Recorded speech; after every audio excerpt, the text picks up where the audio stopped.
एक ऐसी गुफा का विश्लेषण जहां 100 भेड़ें छोड़ी गई थी, जिनमें से 99 भेड़ों की मौत हो गई और केवल एक भेड़ जिंदा बची जो 28 किलोमीटर दूर सालबर्डी में मिली।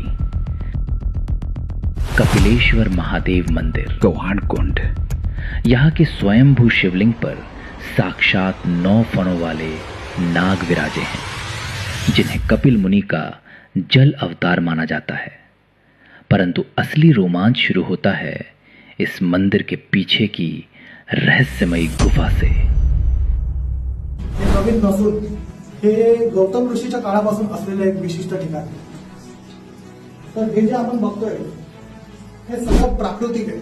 याच्यामध्ये कोणताच मानवामुळे काम नाही आहे की कोणती गुफा स्वतः खोदून काही काम झालेलं नाही।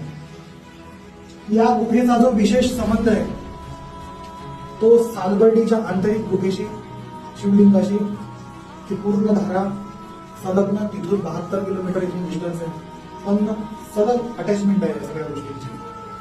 जमिनीच्या भूगर्भामध्ये ज्या पाश्चात्य काही गुफा होत्या त्याच्यातली एक विशेष गुफा वरुड क्षेत्रामध्ये जे गव्हाण कुंड आहे हे कपिलेश्वर मुनीचं महास्थान आहे।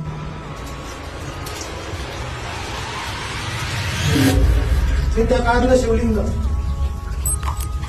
एक शिवजीची मूर्ती आहे आतमध्ये। या मूर्तीच्या मागे दोन्ही साईडला गुफा आहे। कशामधून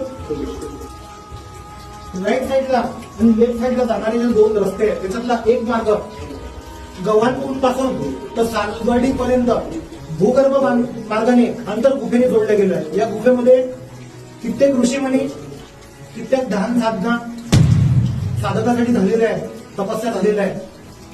त्याची संख्या पण सांगू नाही शकत, एवढं मोठं वास्तव्य या गुफेतून नेहमी होत राहिलं। दशक्रिया विधीचा प्रोग्राम या कुंडाच्या त्या साईडला होतो आणि एका साईडला मंदिराचं वास्तव्य आहे। हे घाट आत्ताचे नसून हे गौतम ऋषीच्या काळापासून आहे। रहस्यों से भरे इस स्थान को जानने के लिए आपको एक बार यहाँ जरूर आना चाहिए।